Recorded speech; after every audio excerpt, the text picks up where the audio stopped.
Students to easy business. Students, आज जो हम अपना क्लास 11th का चैप्टर करने जा रहे हैं वो है हमारा private and public sector. Okay, तो क्या होता है प्राइवेट सेक्टर, क्या होता है पब्लिक सेक्टर, वो देखते हैं।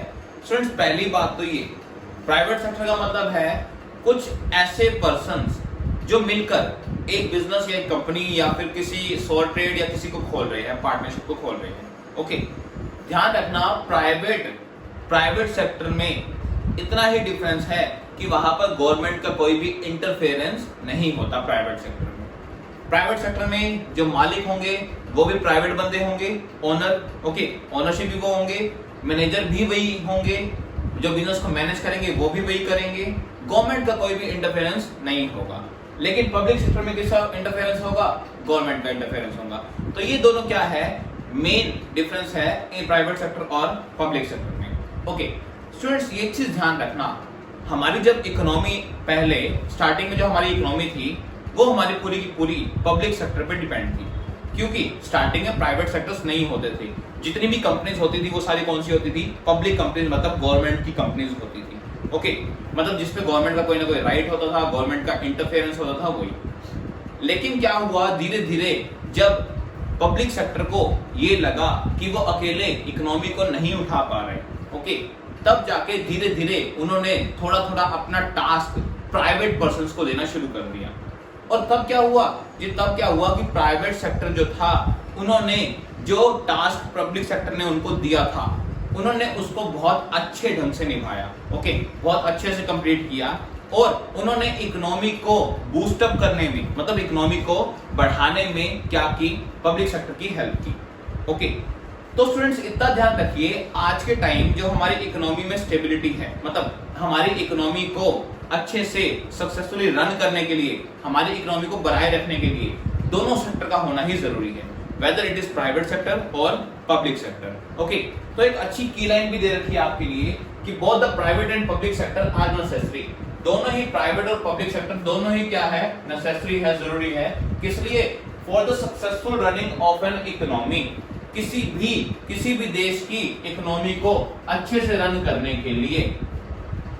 Just as two blades are essential to make pair of scissor workable, जैसे दो ब्लेड्स चाहिए किसको? किसी भी कैची को चलाने के लिए। ओके, एक सिंगल ब्लेड से तो कैची नहीं चल सकती, जब डबल ब्लेड होगा दोनों साइड तभी कुछ ना कुछ कैची से कटेगा। तो स्टूडेंट सेम ऐसे क्या है कि दोनों सेक्टर की ही नीड है, किसको? किसी भी इकोनॉमी को सक्सेसफुली या बहुत ही वेल मैनेज ढंग से क्या करने के लिए? रन करने के लिए। ओके, तो स्टूडेंट्स ये है हमारा क्या, अब प्राइवेट सेक्टर और पब्लिक सेक्टर अलग अलग देखते हैं होता क्या है। स्टूडेंट्स देखिए, स्टूडेंट्स पहले आते हैं प्राइवेट सेक्टर पे, वो क्या होता है? देखिए, डेफिनेशन के अकॉर्डिंग बस यही है कि प्राइवेट सेक्टर क्या है। ये प्राइवेट सेक्टर वो है जहां पर प्राइवेट इंडिविजुअल काम कर रहे हैं, मतलब the whole work is managed by the private individuals. जितना भी काम है कंपनी में वो सारा कौन मैनेज कर रहे हैं? प्राइवेट इंडिविजुअल्स, कुछ प्राइवेट लोग। ओके, और they are the sole owner of the company. और खाली वही प्राइवेट इंडिविजुअल्स क्या है? ओनर है, मालिक है उस कंपनी के। ओके, तो ये क्या है हमारी प्राइवेट सेक्टर। देखिए डेफिनेशन क्या है, where there are private partnership, जहां पर क्या हो? प्राइवेट ओनरशिप, जहां पर प्राइवेट ओनरशिप हो, ओके, या फिर प्राइवेट पर्संस आपस में पार्टनर हो, कुछ भी हो सकता है, पार्टनरशिप भी हो सकती है, लेकिन होने कौन चाहिए? Private individuals. Okay, and there is no government interference, जहां पे गवर्नमेंट का कोई भी इंटरफेरेंस ना हो। तो सबसे मेन पॉइंट ये मस्ट है, जहां पर ना तो किसी स्टेट गवर्नमेंट का इंटरफेरेंस हो, ना फिर सेंट्रल गवर्नमेंट का, ओनली प्राइवेट इंडिविजुअल्स ही उसको रन कर रहे हैं। तो ये क्या है हमारा प्राइवेट सेक्टर। इसके फीचर्स क्या क्या है वो देखते हैं। फीचर्स का मतलब क्या होता है? जो उस चीज को डिफाइन करें। जैसे हम ह्यूमन बीइंग के फीचर क्या है? ये ह्यूमन बीइंग के फीचर है, दो कान, दो आंख, ना, ये सब क्या है? एक ह्यूमन बीइंग के फीचर है। वैसे क्योंकि वो ह्यूमन बीइंग को डिफाइन करते हैं, वैसे ही यहाँ पर किसके फीचर है? प्राइवेट सेक्टर के, जो प्राइवेट सेक्टर को क्या करेंगे? डिफाइन करेंगे। ओके, तो स्टूडेंट फर्स्ट फीचर हमारा क्या है जी? Profit motive. स्टूडेंट ध्यान रखिए, कोई भी अगर प्राइवेट बिजनेस खुलता है उसका मेन एम क्या होता है जी? मेन एम होता है ज्यादा से ज्यादा प्रॉफिट अर्न करना। स्टूडेंट्स देखिए, कोई भी गवर्नमेंट कंपनी होती है, उनका मेन एम क्या होता है? उनका मेन एम होता है सर्विस प्रोवाइड करना। ओके, कि ज्यादा से ज्यादा सर्विस प्रोवाइड कर सके कम रेट पे। तभी आपको गवर्नमेंट क्या देती है? सब्सिडी देती है पुअर पीपल की हेल्प के लिए। ओके, लेकिन जो भी प्राइवेट बिजनेस खुलते हैं, तो प्राइवेट बिजनेस में क्या होता है जी? मेन एम होता है ज्यादा से ज्यादा प्रॉफिट अर्न करना। साथ में स्टूडेंट्स हम एक चीज जोड़ सकते हैं जो आज के टाइम में बहुत ज्यादा नीडेड है, वो क्या है जी? Customer satisfaction.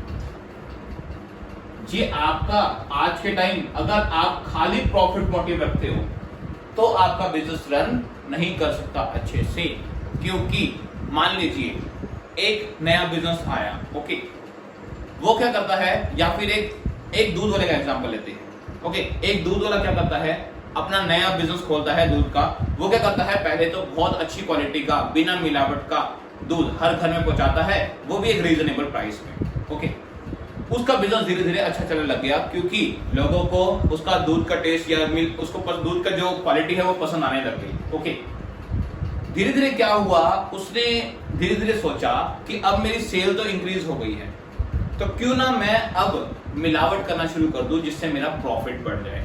ओके, तो उसने धीरे धीरे क्या किया? अपने दूध में मिलावट करनी शुरू कर दी, अपनी क्वालिटी गिरा दी उसने। ओके, अब क्या हुआ? जो कस्टमर पहले उससे सेटिस्फाइड थे बहुत अच्छे से, उन कस्टमर का उन पे ट्रस्ट टूटने लग गया, क्योंकि उसने अपनी दूध की क्वालिटी गिरा दी। ओके, अब क्वालिटी डाउन आने की वजह से उसका क्या हुआ जी? जो उसने प्रॉफिट सोचा था, उसके कस्टमर्स टूटते गए और कहीं और मूव होते गए, तो उसका जो प्रॉफिट पहले होता था वो भी नहीं रहा।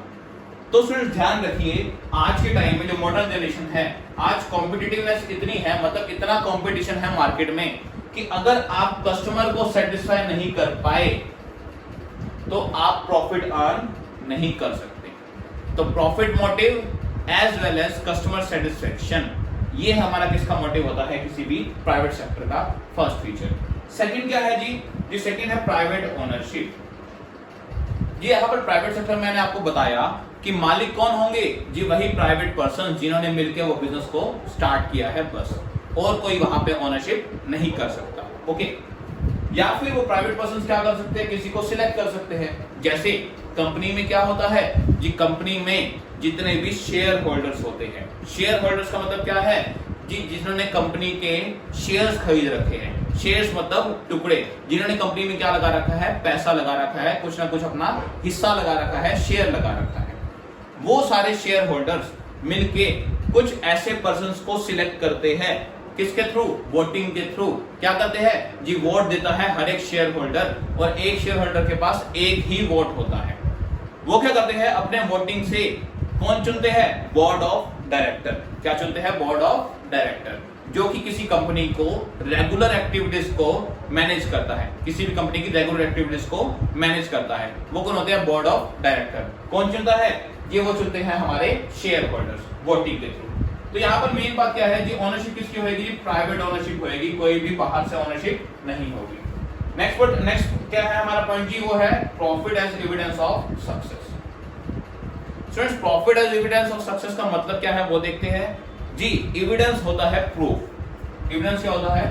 प्रूफ, या फिर आप हिंदी में कहो तो सबूत। ओके, एक तरह से प्रूफ। तो देखिए, किसी भी प्राइवेट फर्म का ये पता करना कि वो सक्सेसफुल अच्छे से रन कर रही है या नहीं कर रही, ये कौन बताता है? उसका प्रॉफिट। स्टूडेंट्स, मान लीजिए आपके घर के पास कोई एक नया बिजनेस खुल गया। ओके, जैसे जैसे उस बिजनेस की सेल बढ़ती गई, ओके, वैसे वैसे उसका प्रॉफिट बढ़ता गया। और अगर उसका प्रॉफिट बढ़ता गया, वही तो क्या दिखाएगा आपको? कि ये बिजनेस सक्सेस हो गया है। तो किसी भी प्राइवेट फर्म का या फिर किसी प्राइवेट बिजनेस का या किसी प्राइवेट सेक्टर का मेन जो प्रूफ होता है उसकी सक्सेस का, वो क्या होता है? प्रॉफिट। कि जितनी ज्यादा प्रॉफिट है उतनी उसकी क्या है? सक्सेस है। ओके, नेक्स्ट क्या है जी? Private management. जी मैंने आपको अभी बताया कि प्राइवेट ही पर्संस ओनर होते हैं, और जो प्राइवेट पर्संस होते हैं वही सारे मिलकर बिजनेस को क्या करते हैं? मैनेज करते हैं, बिजनेस की डे टू डे एक्टिविटीज को चलाते हैं। Okay, and friends, last point क्या है जी? Less political intervention. इसका मतलब क्या है? अगेन वही पॉइंट, ये लेस गवर्नमेंट इंटरफेरेंस, मतलब कि गवर्नमेंट का इसमें इंटरफेरेंस क्या नहीं होता। किसी भी प्राइवेट सेक्टर में गवर्नमेंट का कोई भी इंटरफेरेंस नहीं होता, ओनली प्राइवेट पर्संस ही उस बिजनेस को क्या करते हैं, रन करते हैं। तो फ्रेंड्स ये थे हमारे फीचर किसके, किसी भी प्राइवेट सेक्टर के। आई थिंक ये आपको अच्छे से क्लियर हो गए होंगे। देखिए है क्या क्या, ये प्राइवेट ओनरशिप है, ओके, और प्राइवेट ओनरशिप के साथ साथ प्राइवेट मैनेजमेंट भी है। प्रॉफिट मोटिव इनका मेन होता है और प्रॉफिट ही इनका क्या दिखाता है, सक्सेस दिखाता है। जितना ज्यादा प्रॉफिट उतना ज्यादा सक्सेस, और इसमें गवर्नमेंट का कोई भी इंटरवेंशन नहीं होता। तो ये थे हमारे फीचर्स किसके, किसी भी प्राइवेट सेक्टर के। अब आते हैं फ्रेंड्स इससे नेक्स्ट टॉपिक पे। फ्रेंड्स अब देखते हैं कुछ फॉर्म्स ऑफ प्राइवेट एंटरप्राइजेस कि जो प्राइवेट बिजनेस है, ये प्राइवेट सेक्टर है, उसकी कौन कौन सी फॉर्म्स होती है। फ्रेंड्स हम इन सारों के बारे में पढ़ चुके हैं, फिर भी हम डिस्कस करते हैं। देखिए फ्रेंड्स, सबसे पहले हमने क्या किया, किसी भी बिजनेस को दो पार्ट में डिवाइड कर दिया। कौन कौन से, जी एक इनकॉर्पोरेटेड और एक नॉन इनकॉर्पोरेटेड। क्या डिफरेंस होता है इनमें, वो देखते हैं। फ्रेंड्स देखिए इनकॉर्पोरेटेड बिजनेस क्या होता है जी, इनकॉर्पोरेटेड बिजनेस वो होता है जिसमें क्या है जी, जिसमें आपको लॉ के अकॉर्डिंग, मतलब अंडर सम एक्ट आपने रजिस्ट्रेशन करवा रखा है। अगर आपने अपने बिजनेस को रजिस्ट्रेशन करवा रखा है तो आपका बिजनेस क्या है, इनकॉर्पोरेटेड है। लेकिन अगर आपने अपने बिजनेस का रजिस्ट्रेशन नहीं करवा रखा, ऐसे ही रन कर रहे हैं, तो आपका बिजनेस क्या है, नॉन इनकॉर्पोरेटेड। अगर आपने रजिस्ट्रेशन नहीं करवा रखा तो आपका बिजनेस क्या है, नॉन इनकॉर्पोरेटेड, और अगर करवा रखा है तो इनकॉर्पोरेटेड। तो फ्रेंड्स देखिए, जैसे पार्टनरशिप है हमारी, पार्टनरशिप में जो पार्टनरशिप एक्ट है 1932, ओके, अगर आपने अपनी पार्टनरशिप को रजिस्टर्ड करवा रखा है, मतलब आपने उसका रजिस्ट्रेशन, नाम वगैरह, और आप उस जो रूल है 1932 के जो एक्ट है इसका, उसको भी फॉलो कर रहे हो, आपने अपनी पार्टनरशिप को लीगली रन कर रहे हो रजिस्टर करवा के, तो आपकी पार्टनरशिप क्या है, इनकॉर्पोरेटेड। लेकिन एक पॉइंट है कि पार्टनरशिप में रजिस्ट्रेशन करवाना कंपल्सरी नहीं है, आप विदाउट रजिस्ट्रेशन भी पार्टनरशिप को रन कर सकते हो। तो आपकी पार्टनरशिप कैसी हो जाएगी, नॉन इनकॉर्पोरेटेड। लेकिन स्टूडेंट्स ध्यान रखना, तब आपकी पार्टनरशिप लीगल नहीं होगी। इसका मतलब क्या है जी, तब आप ना तो आप किसी पार्टनर पे केस कर पाओगे, ना कोई पब्लिक आप पे केस कर पाएगी, ना आप पब्लिक पे केस कर पाओगे। तो स्टूडेंट्स ध्यान रखना, इसमें क्या होगा जी, नॉन इनकॉर्पोरेटेड में, नॉन इनकॉर्पोरेटेड पार्टनरशिप फर्म में कोई भी लीगली बाउंडेशन नहीं होती, मतलब ये लीगल बिजनेस नहीं है अगर आपने उसको रजिस्ट्रेशन नहीं करवा रखा तो, ओके। तो फ्रेंड दो टाइप बिजनेस होते हैं, एक रजिस्ट्रेशन करवा रखा हो तो हम क्या है, हमारा लीगल बिजनेस हो जाएगा, इनकॉर्पोरेटेड होगा, ओके, और हम सारे रूल्स फॉलो करेंगे जो भी उसका एक्ट है उसके, और एक नॉन इनकॉर्पोरेटेड हो जाएगा। अब कौन कौन से होते हैं स्टूडेंट्स, देखिए सबसे पहले क्या है जी, सोल ट्रेड। सोल ट्रेड क्या होता है जी, कोई भी एक सिंगल पर्सन जब अपना अकेला बिजनेस स्टार्ट कर लेता है, ओके, वो खुद ही ओनर होता है, खुद ही वो सारा रिस्क बियर करता है, खुद ही सारा प्रॉफिट बियर करता है, खुद ही सारा लॉस बियर करता है, ओके। तो उससे क्या कह देंगे हम, सोल ट्रेड। और सोल ट्रेड में गवर्नमेंट में कोई इंटरफेरेंस नहीं होता, तो हमने इसे क्या कह दिया, प्राइवेट एंटरप्राइज, ओके। तो पहला क्लियर। सेकंड क्या है जी, सेकंड है जॉइंट हिंदू फैमिली। स्टूडेंट ध्यान रखना, joint Hindu family business only India में रन होता है, एज इसमें नेम क्या आ रहा है, हिंदू, ओके। ये बिजनेस होता क्या है जी, जब एक फैमिली, ये एक फैमिली बिजनेस होता है जब पूरी एक फैमिली किसी एक बिजनेस को रन करने में इंक्लूड हो जाए, ओके। पूरी एक फैमिली मिलकर किसी बिजनेस को रन कर रही है तो उसे हम क्या कहेंगे, जॉइंट हिंदू फैमिली। और इसमें रूल्स कौन से फॉलो होंगे जी, इसमें हिंदू लॉ के रूल्स फॉलो होंगे। हमारा हिंदू लॉ बना हुआ है, उसके हमें रूल्स क्या करने पड़ेंगे, इसमें फॉलो करने पड़ेंगे जॉइंट हिंदू फैमिली में।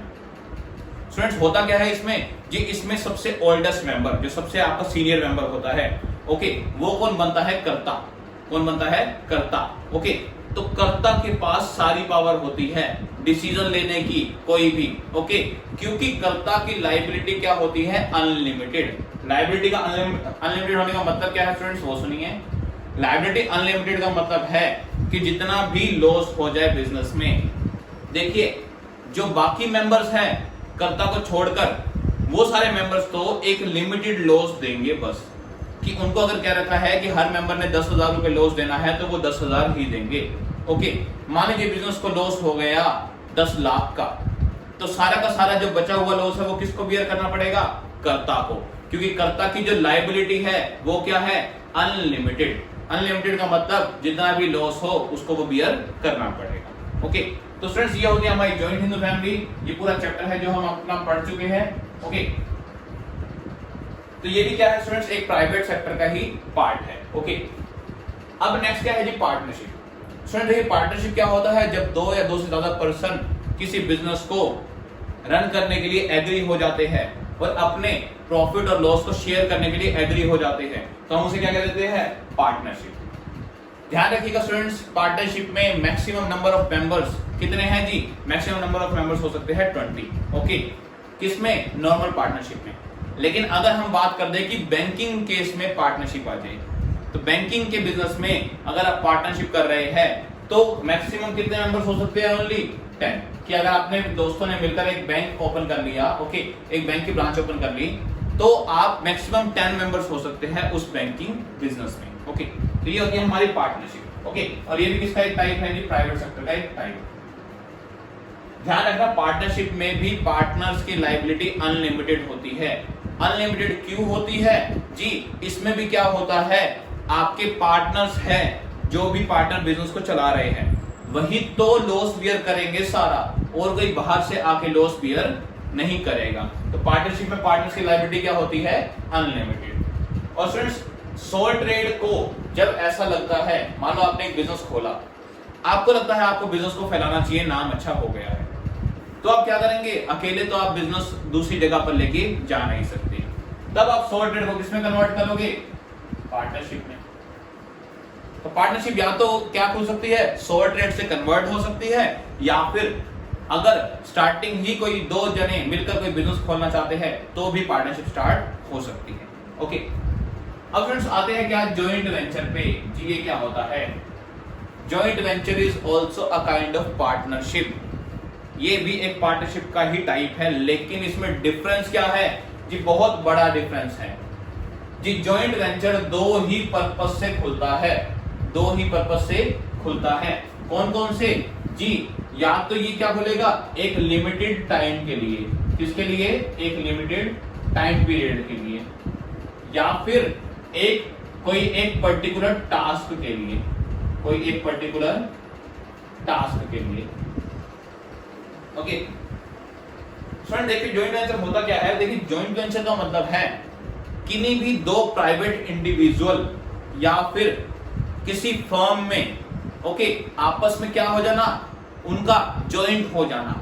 ठीक है, कोई भी दो पर्सन, दो फर्म या उससे ज्यादा, जरूरी नहीं है दो या दो से ज्यादा पर्सन या फिर कोई कंपनी या बिजनेस, अगर जब आपस में मिल जाते हैं, किस लिए जी, या तो लिमिटेड टाइम के लिए कि 1 साल तक हम मिलकर बिजनेस करेंगे, उसके बाद हम अपना बिजनेस अलग कर देंगे। ओके, या फिर एक पर्टिकुलर टास्क के लिए कि हमने मान लिया हमने एक रॉकेट बनाना है। ओके, दो कंपनी मिल गई आपस में एक रॉकेट को बनाने के लिए। ओके, जैसे ही वो रॉकेट का काम कंप्लीट होगा, उसी टाइम इनकी पार्टनरशिप क्या हो जाएगी, अलग हो जाएगी। ओके, तो फ्रेंड्स ये भी एक पार्टनरशिप का टाइप ही है, बस डिफरेंस क्या है जी, ये पार्टनरशिप या तो लिमिटेड टाइम के लिए होता है या फिर एक पर्टिकुलर टास्क के लिए होता है, उसके बाद ये पार्टनरशिप खत्म हो जाती है। तो ये होता है हमारा जॉइंट वेंचर। ओके, और इसमें कोई भी मैक्सिमम नंबर ऑफ मेंबर्स की लिमिट नहीं होती, इसमें कितने भी मेंबर्स आपस में मिल सकते हैं। ओके, पार्टनरशिप में लिमिट है 20 की मैक्सिमम और बैंकिंग में 10 की,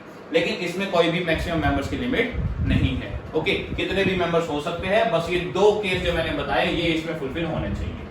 ओके, नेक्स्ट आता है स्टूडेंट किसमें, जॉइंट स्टॉक कंपनी में। जॉइंट स्टॉक कंपनी का मतलब क्या है, एक नॉर्मल कंपनी जी। कंपनी कब खुलती है जी, जब हमें बहुत ज्यादा पैसा लगाना पड़ता है, हमें नीड है, हम एक बिजनेस को लार्ज स्केल पे करना चाहते हैं, बहुत ही लार्ज स्केल पे करना चाहते हैं बिजनेस को, तो हमारा सोल ट्रेड या पार्टनरशिप वर्क नहीं करेगा। वहां पर हमें बहुत ज्यादा कैपिटल चाहिए होगी। ओके, और बहुत ज्यादा रिस्क भी बियर करना पड़ेगा क्योंकि हम बिजनेस को लार्ज स्केल पे कर रहे हैं। तो हम किसे खोलेंगे, तो हम कंपनी ओपन करेंगे। क्या ओपन करेंगे, कंपनी ओपन करेंगे।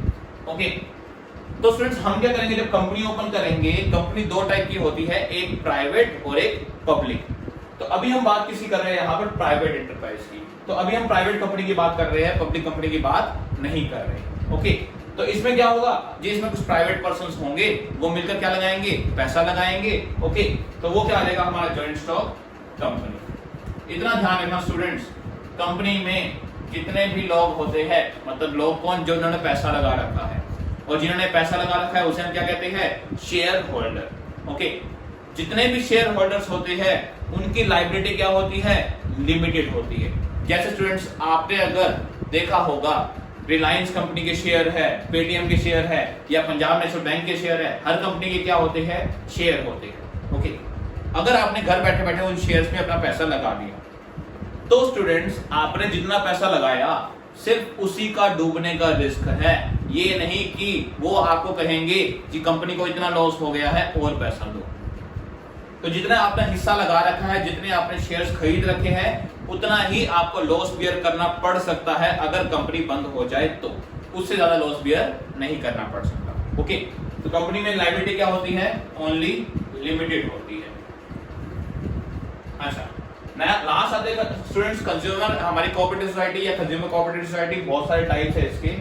कोऑपरेटिव सोसाइटी क्या होती है स्टूडेंट्स, वो सुनिए जी। जब कोई मेंबर्स मिलकर आपस में क्या करते हैं जी, एक सर्विस मोटिव के लिए, किसके लिए, सर्विस मोटिव के लिए एक बिजनेस बनाते हैं।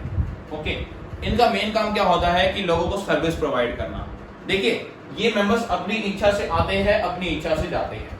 कम से कम इसमें 10 मेंबर चाहिए होते हैं। कम से कम कितने, 10 मेंबर्स कम से कम चाहिए होते हैं। ओके, जब कम से कम 10 मेंबर मिलकर अपनी देश की सर्विस सर्व करने के लिए, देश को सर्व करने के लिए या फिर किसी भी सर्विस मोटिव के लिए आपस में मिल जाते हैं और एक बिजनेस को स्टार्ट कर देते हैं अपनी इच्छा से, कोई भी इसमें कंपल्शन नहीं होती, तो उसे हम क्या कह देते हैं, कोऑपरेटिव सोसाइटी। ये क्या करते हैं जी, ये कंज्यूमर के लिए भी अच्छी क्वालिटी के प्रोडक्ट्स देते हैं, रीजनेबल प्राइस पे प्रोडक्ट्स देते हैं। मतलब इनका मेन वर्क क्या होता है, इनका मेन मोटिव होता है हेल्प करना, सर्विस प्रोवाइड करना जितने भी पीपल हैं उनको। ओके, तो ये सारे हमारे क्या थे, ये सारे हमारे फॉर्म ऑफ प्राइवेट सेक्टर्स की, प्राइवेट सेक्टर किस किस टाइप के हो सकते हैं। स्टूडेंट्स, आज के लिए इतना ही। नेक्स्ट वीडियो में हम डिस्कस करेंगे कि पब्लिक सेक्टर क्या होते हैं, उसके क्या फीचर्स हैं और कौन कौन से पब्लिक सेक्टर होते हैं। ओके, तो फ्रेंड्स टिल देन इस टॉपिक को अच्छे से करना और अगर वीडियो पसंद आए तो लाइक करना और चैनल को सब्सक्राइब करना मत भूलना। फ्रेंड्स, मिलते हैं नेक्स्ट वीडियो में।